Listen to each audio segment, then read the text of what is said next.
Good afternoon friends.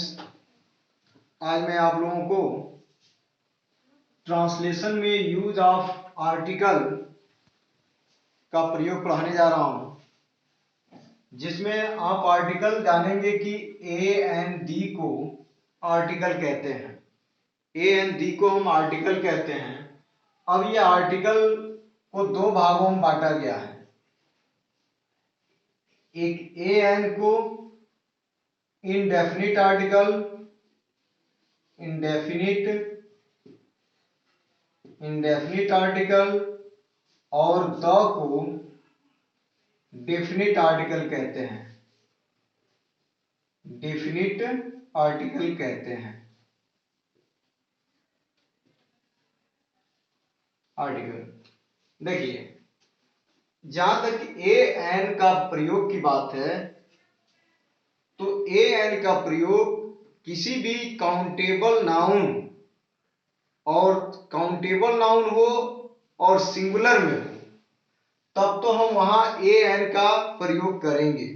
अगर countable noun हो, singular हो, सिंगुलर नाउन में हो, तो वहां ए और एन का प्रयोग होता है।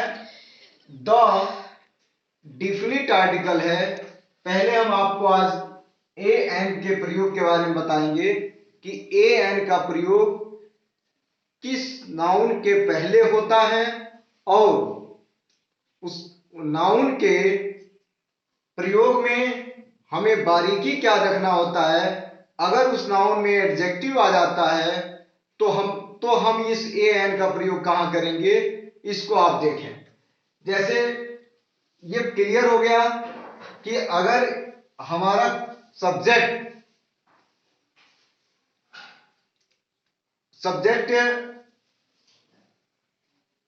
सिंगुलर नाउन में है तो उससे पहले होगा ए एन का प्रयोग आवश्यकता अनुसार। जैसे एक गाय चरती है तो ए काऊ ग्रेज। फिर अगर इसका प्रयोग हमें बीच में टाइम के वाक्यों में करना होता है, तब कैसे करते हैं, तो हम देखिए, जिस नाउन का उच्चारण कॉन्सोनेंट से होता है, जिस नाउन का उच्चारण कॉन्सोनेंट स्वर से होता है, उस नाउन के पहले ए का प्रयोग करते हैं। ए का प्रयोग करते हैं तो काउंटेबल सिंगुलर, काउंटेबल हो, सिंगुलर हो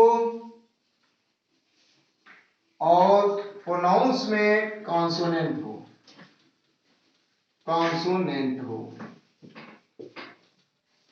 हमें देखना पड़ता है कि ये ए के बाद आने वाला जो नाउन है वह हमारा सिंगुलर में है या नहीं है। सिंगुलर में है तो ये क्लियर हो गया कि ए या एन में से किसी एक का प्रयोग होगा, ये कंफर्म हो गया। उसके बाद हमें देखना होता है कि जिस नाउन के पहले हमारा ए का प्रयोग करना है, उस नाउन का, उस वर्ड का उच्चारण कॉन्सोनेंट से होता है कि नहीं, उसका प्रोनाउंसिएशन में कॉन्सोनेंट आता है कि नहीं, व्यंजन स्वर आता है कि नहीं। जैसे हम बॉय बोलते हैं, बॉय, तो बी में ब हमारा आ गया, तो इसलिए इससे पहले अगर हमें प्रयोग करना है तो हम ए बॉय करेंगे। ब उच्चारण होने की वजह से इसके पहले हमें ए का उच्चारण करना हो, ए का प्रयोग करना होगा। अब हम कहेंगे दोस्तों कि अगर इसके बीच में कोई एडजेक्टिव आता है तो उस एडजेक्टिव से पहले हम ए और एन का प्रयोग करते हैं। और जैसे a good boy, a good boy. अब हमको इसका नहीं देखना है, हमको इसका देखना है कि हमारा उच्चारण जो गुड कर रहे हैं, तो गुड में जी ग आ रहा है, इसलिए यहां हमको ए का प्रयोग करना होता है। और यही अगर उच्चारण जैसे हम देते हैं honest boy, honest, honest boy. हम बॉय को नहीं देखे हैं, हम ऑनेस्ट को देखे हैं। हम किसको देखे हैं? ऑनेस्ट को देखे हैं।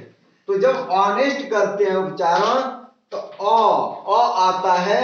अ आने की वजह से हम इससे पहले एन का प्रयोग करेंगे। यानी ये क्लियर जानिए कि जिस शब्द का प्रयोग, जिस नाउन का प्रयोग करें, जिसके पहले हमको ए एन का प्रयोग करना है, उसका हम उच्चारण करें। और उच्चारण जब हम करेंगे और उच्चारण में अगर स्वर से आता है, अगर उसका उच्चारण स्वर से स्टार्ट होता है तो हमको वहां एन का प्रयोग करना होगा। अगर व्यंजन से आता है तो वहां हमको ए का प्रयोग करना होता है। इस तरह से आपने देखा कि ए और एन का प्रयोग कहां होता है। मैं आपको कुछ ट्रांसलेशन के रूप में आपको बता दूं कि कुछ ट्रांसलेशन इसके होते हैं।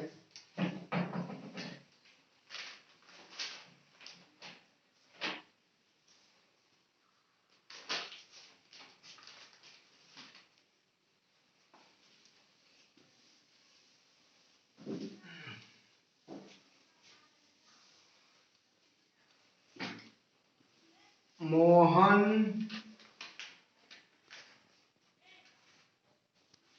एक ईमानदार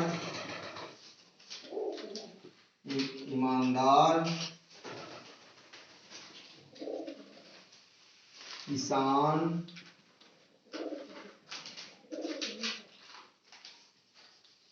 था। ये किसी भी टाइम के वाक्यों में किया जा सकता है, हमको सिर्फ इसके प्रयोग से मतलब होता है। हम लिखेंगे मोहन वाज। अब ये ईमानदार शब्द आया है जो एडजेक्टिव है, तो इसका उच्चारण हम करते हैं तो ऑनेस्ट आता है। और साथ में देख रहे हैं कि किसान हमारा जो है एक वचन है, सिंगुलर नाउन है, तो एक का प्रयोग होना ही है। तो एन ऑनेस्ट फार्मर।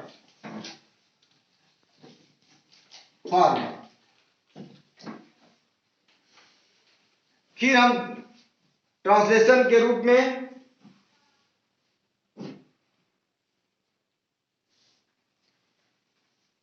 वे एक हाकिम हैं, वे हाकिम हैं, ऐसे भी लिखा रहता है, वे हाकिम हैं। दोस्तों ये वे जो शब्द है यहां दे का प्रयोग नहीं होता है, इसलिए कि यह हिंदी का सम्मान सूचक शब्द है और हिंदी के सम्मान सूचक शब्दों में हमको हिंदी में वे लिखते हैं, लेकिन अंग्रेजी में इसका ही होगा। He is. हाकिम का स्पेलिंग ऑफिसर होता है। He is an officer. आपने देखा कि ऑफिसर में ओ आया है तो एन मैंने किया, लेकिन यहाँ ओ और ए से मतलब नहीं है, हमको इसके उच्चारण से मतलब है। अभी मैंने आप देखे कि यहाँ यच था तो यच का अलग उच्चारण करें तो ह होता है, लेकिन यहाँ हमको यच साइलेंट है तो ऑनेस्ट करके हमने किया है। ठीक ऐसे ही आप ए और एन का प्रयोग करेंगे। आगे मैं वीडियो में आपको यूज ऑफ द बताऊंगा, उससे पहले ए एन का प्रयोग आप क्लियर करेंगे, आप एक्सरसाइज करेंगे। आप किसी तरह का कोई आपके सामने परेशानी आती है ट्रांसलेशन में तो आप बेझिझक कमेंट के माध्यम से या मेरे फोन के माध्यम से कांटेक्ट कर सकते हैं। और आपसे रिक्वेस्ट है कि आप मेरे वीडियो को पसंद आए तो लाइक करें, शेयर करें, जिससे कि आपके अनुज, आपके छोटे भाई बहन, आपके दोस्त, आपके मित्र भी इस वीडियो से लाभ उठा सकें। और आप मेरे चैनल को सब्सक्राइब करेंगे, यही मेरा इच्छा होती है कि आप सब्सक्राइब करके जितना जुड़ेंगे, जितना मेरे ज्ञान से प्रभावित होंगे, प्रकाशित होंगे, उतना ही मुझे खुशी होगी कि मैं एक अध्यापक हूं और मेरा अपना फर्ज है कि लोगों को मैं पढ़ाऊं, बताऊं। जितना ज़्यादा हो सके उतना ज़्यादा आप लोग मेरे वीडियो को शेयर करें और दोस्तों के मोबाइल के माध्यम से, जिनको नहीं समझ में आता है, उनके मोबाइल को लेके शेयर कर दें और शेयर करके चैनल को सब्सक्राइब करके बेल आइकन को दबा दें। इसके साथ ही मैं आपको अगले दिन यूज ऑफ द जो डिफिनिट आर्टिकल होता है, इनडिफिनिट और डिफिनिट में यही फर्क होता है कि इनडिफिनिट में अगर कर्ता या अगर नाउन हमारा सिंगुलर है तभी होगा, लेकिन द का प्रयोग डिफिनिट है, निश्चित है, जिसके पहले होना है होगा, चाहे वह नाउन सिंगुलर में हो या प्लूरल में हो। इसलिए इसको डिफिनिट प्रोनाउन आर्टिकल कहा गया है। जय हिंद, जय भारत, वंदे मातरम।